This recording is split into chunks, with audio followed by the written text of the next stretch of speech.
Today's video is 100% I have no idea what I'm doing certified. Because what I am going to show you guys later is an abomination, yet it's very fun to use. This is my Limbo Prime container opener build, as known as the max range build, also known as the troll build. As usual, if you want to see the build right now, then be sure to refer to the timestamps displayed on your screen right now.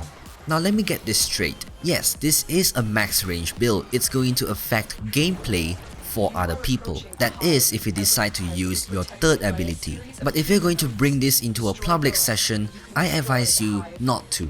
This build is intended to be used for solo sessions, like when you're grinding for standing for your syndicates. You know, just going around the tile sets and just picking up medallions.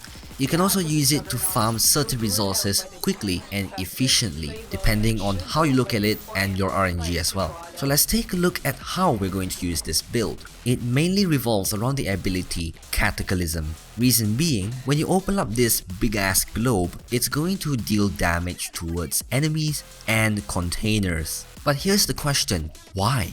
And that's because when you're going to farm for medallions, you cannot see specifically what is what on your minimap. Sure, cephalon fragments and these purple things might be labeled on your minimap, but you can't see exactly where the medallions are. So the easiest way to check is just to use something like Cataclysm, break open every single container and then pick up the items that are dropped on the floor. If you still see a loot being highlighted on the minimap, there's a high chance that it is a medallion. And I do hope you guys know what I'm talking about, the word medallion, because different syndicates have different names for their quote-unquote medallions. This is my zero Forma Limbo Prime max range build, or let's just call it the box opener as it says out there. Don't worry about spending another Forma, because even if you have all maxed out mods, it will still fit in perfectly with around 7 or 6 capacity left. Let's take a look at the range mods first. Cunning Drift, Auger Reach, Overextended and Stretch itself. These 4 mods are the only ones that can provide positive power range. With all of these in the same build, it's going to give you a maximum amount of 280% power range. Nothing more, nothing less. This is going to give you a Cataclysm which has a 45 meter radius. Obviously the number is rounded off, but still, almost 45 meters in radius, not diameter. Next, we have the power efficiency mods in here, which would be Fleeting Expertise and Streamline. Now, two things to be explained here. First of all, why max rank Streamline when I already have a max rank Fleeting Expertise? Honestly, it's just for the funsies. I just put it in there for fun.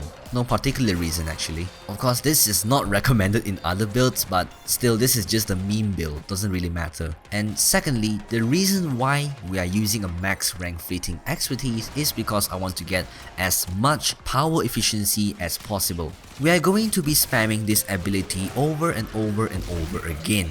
Why? Because you want to open boxes in different areas. You can't expect a single Cataclysm cast to take out all of the containers in a tile set, which is why we need a lot of power efficiency. And also, here's the most important bit. There is a big difference when it comes to a Cataclysm using 25 energy or 30 energy. Having 175 power efficiency is going to bring your Cataclysm's energy cost to 25. Limbo Prime on its own without any mods has a maximum energy pool of 263. 25 energy per Cataclysm is going to net you 10 casts in a row. Why the hell not, right?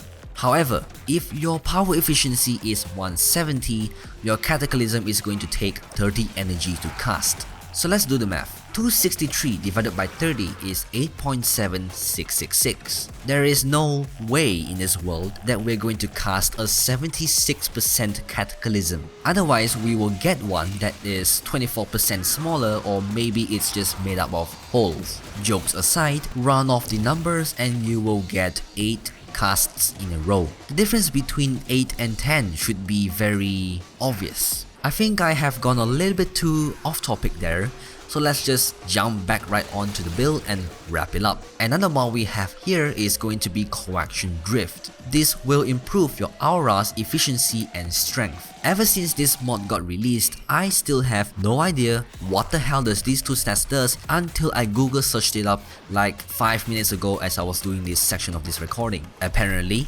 aura strength will make your aura work better on everyone else, whereas aura effectiveness will make other people's auras work better on you. Coaction Drift will also increase the effectiveness of your own aura on yourself, so don't worry, because this mod is not in this build for fun, not for decoration, but it does serve its purpose. And then we have Natural Talent, which is going to increase your casting speed. Very useful if you're going to spam Cataclysm everywhere. Also, this mod will kinda help you to get out of situations more quickly. For example, you land in between a group of enemies while you are still casting Cataclysm. So the faster casting speed is going to help you to react more quickly if you do get caught in these kind of situations. Lightning Dash will add a little bit of velocity to your bullet jumps, helping you to get around more quickly. When you cast Cataclysm and you rush to pick up the items, this mod will be important. And the final mod would be the aura itself, which would be Loot Detector. It's to synergize with your Coaction Drift and possibly Animal Instinct. This aura is very useful when you want to locate the positions of loot and as well as medallions locations or whatever you're trying to find. It will also stack with your Animal Instinct mod, which also does the same thing. So yeah, that's pretty much it. We have reached to the end of the video. Thank you guys so much for watching. If you guys liked it, then be sure to leave a like, write a nice comment, and please consider subscribing. This build is kind of a joke, but it's very useful in my opinion, so if you're going to use it to farm certain resources or medallions, I 100% would recommend this build for you guys to use. Anyway, let me just close the video ASAP, and yeah, if you guys want to support me, then be sure to check out my Patreon page in the link in the description below. It's not just to upkeep the channel, but also to help pay my university fees and funds. Once again, thank you all for watching, and I'll catch you guys in another video. Goodbye.